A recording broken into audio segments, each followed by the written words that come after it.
La news est tombée mercredi soir, Daniel Ricciardo va quitter la Formule 1 à l'issue de cette saison 2022. Va-t-il quitter la discipline? Quelle écurie serait capable de le récupérer? C'est ce qu'on va voir aujourd'hui dans cette nouvelle vidéo.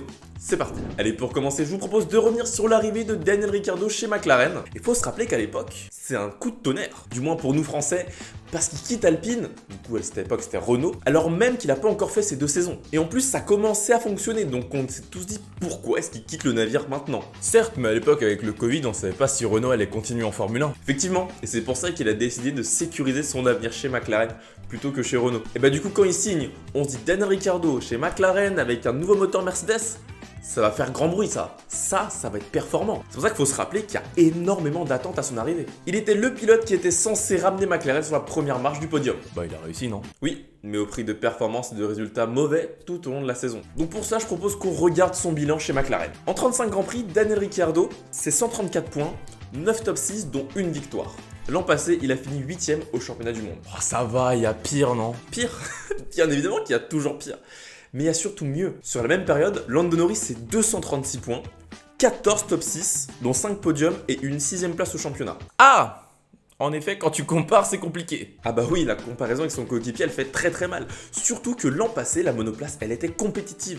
Il y avait moyen de tirer de très bonnes performances. Oui, mais c'est une nouvelle écurie, il fallait s'adapter, tout ça, non? Oui, bien évidemment. Et c'est pour ça qu'on s'est dit cette année, bah il n'y a plus d'excuses en fait. La monoplace, elle n'est plus faite que pour Lando Norris. Normalement, les deux l'ont développée ensemble. Donc, il va pouvoir retrouver de la performance. Mais malheureusement pour lui, il est resté sur sa lancée de 2021. C'est pourquoi vous serez d'accord avec moi que cette fin, elle est tout bonnement logique. On le pressentait même avant les rumeurs d'Oscar Piastri, comment McLaren il pourrait conserver Daniel Ricciardo alors qu'il fait de telles performances et que Norris, il l'éclate. Donc c'est sûr que quand on a entendu que Piastri il a signé un contrat chez McLaren et que Ricciardo il va se faire dégager, bah là, c'était sûr quoi. Oui, enfin c'était 20 millions apparemment pour acheter son contrat. Hein. Ah bah ça, je peux pas vérifier, faire confiance au FC Twitter. Dans tous les cas, cette année c'est sa dernière chez McLaren. Fin tragique, mais logique. Attends. Quitte pas la Formule 1 quand même, rassure-moi. Eh bien dans sa vidéo il annonce qu'il quitte McLaren, il ne parle pas de ça. Et je pense que son aventure en Formule 1, elle est pas finie. Il y a encore la possibilité de faire quelque chose. Alors maintenant il faut se poser la question tant attendue, quelle écurie pour Daniel Ricciardo? Bah déjà tu peux retirer les 3 têtes, puis McLaren forcément et Aston Martin qui a officialisé ces 2 pilotes. Puis tu peux aussi enlever AlphaTauri. Bah pourquoi? Bah parce que c'est pas la philosophie de l'écurie. Quoi? Bon, je t'explique. AlphaTauri, le but c'est de prendre des jeunes pilotes afin qu'ils puissent un jour rouler chez Red Bull. Programme dans lequel Ricciardo a participé il y a maintenant 10 ans. Ah oui, ok.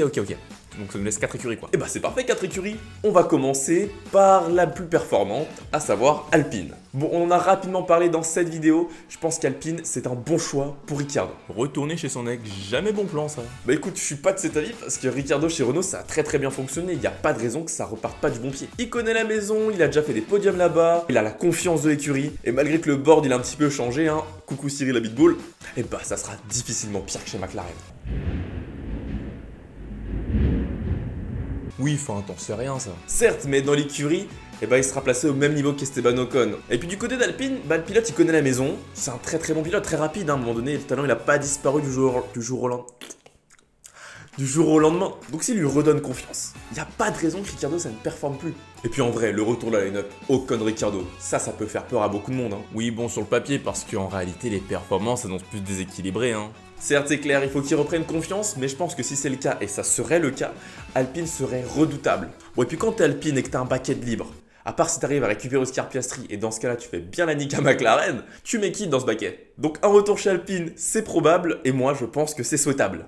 Allez, passons désormais à Alfa Romeo, et de vous à moi, de moi à vous là. Une line-up Bottas-Ricciardo. Ça vous fait pas envie? Il y aurait moyen qu'Alfa, ça devienne très chaud là. Ils ont gagné des grands prix, ils sont pleins d'expérience, ils pourraient faire passer Alfa Romeo dans un tout autre niveau. Ouais mais tu rêves là, pourquoi il virait Joe qui vient d'arriver? C'est vrai, surtout qu'il est pas si mauvais. Mais oui voilà, et puis au pire ils prennent pour cher qui va peut-être gagner la Formule 2. Hein.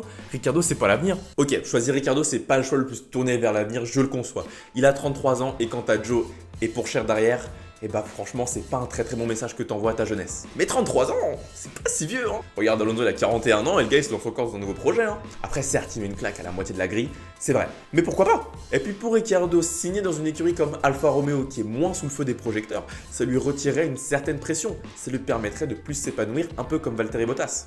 Ok, bon, ça peut se tenir. Mais Ricciardo, t'es mal le salaire qu'il prend, pas sûr qu'Alpha va s'aligner. Hein. Alors si le projet sportif, on peut trouver un moyen de rendre ça cohérent, c'est vrai que sur le point de vue financier, difficile de voir Alfa Romeo s'aligner sur ses prétentions. Après, est-ce qu'il accepterait de baisser son salaire? Bah si c'est pour lui le seul moyen de rester en Formule 1, il n'aurait pas le choix. Mais même avant d'en arriver là, le timing, il est quand même très moyen parce que Joe il vient d'arriver et qu'il est pas mauvais, donc il n'y a pas vraiment de raison de le virer. Après, c'est la F1, hein. Tu veux que je te rappelle que Ocon il a été viré de Force India alors que le gars il performait super bien? Ouais, c'est pas faux, mais bon, les circonstances c'était pas les mêmes. Et puis Théo Pourchaire, s'il gagne la Formule 2, comment tu justifies de pas le prendre? Donc si tu prends un pilote qui vient de sortir de 2 saisons catastrophiques à sa place et tu sais même pas s'il va performer, c'est un pari à prendre. Risqué. Donc pour moi c'est faisable, ça me ferait vraiment kiffer, mais je pense pas que ce soit très probable. Allez, on enchaîne avec As, et j'imaginais pas dire ça un jour, mais Ricciardo chez As, et bah c'est peut-être le plus probable. Hein. Ah forcément, As c'est moins sexy que peut-être Alpine ou même encore Alfa Romeo, mais c'est quoi? C'est les États-Unis, As, c'est bien. Moi je pense que ça fait pas rêver As, encore moins quand t'es Daniel Ricciardo. C'est en galère depuis des années, le projet il est pas stable, la performance elle est pas au rendez-vous. Il ferait équipe avec Kevin Magnussen. Ah ouais, tu viens vite comme ça toi. Ah bah s'il faut en garder un, je pense que je conserve le Danois. Hein. Plus d'expérience, meilleur retour technique, capable de développer la monoplace. Donc pour eux, ce serait une très très bonne pioche. Encore une fois, on va reprendre les mêmes arguments, mais il pourrait développer sa confiance, moins de pression, etc. etc. Mais d'un point de vue projet sportif moyen-long terme, j'ai des doutes. Parce que bon, le développement de la monoplace, c'est ce qui a le plus fait défaut à l'écurie. Quand bien même ils avaient Romain Grosjean et Kevin Magnussen, qui sont tous deux des pilotes d'expérience quoi. Donc faudrait par miracle qu'ils arrivent à trouver un bon concept pour développer la monoplace. Me copier la voiture de Ferrari. Ça va, je te dérange pas trop. Alors oui, dans ce cas-là, pourquoi pas. Mais Ricciardo chez As, bon, j'espère pas, honnêtement. Certes, mais bon, le gars il a plus non plus la cote, hein. C'est clair, et dans ce cas-là, pour As, ça serait une très très bonne pioche. Pour Ricciardo, un peu moins, mais si ça lui permet de rester en Formule 1, si c'est ce qu'il veut, bah pourquoi pas. Donc Ricciardo chez As, faisable, c'est pas ce que je souhaite, mais c'est probable.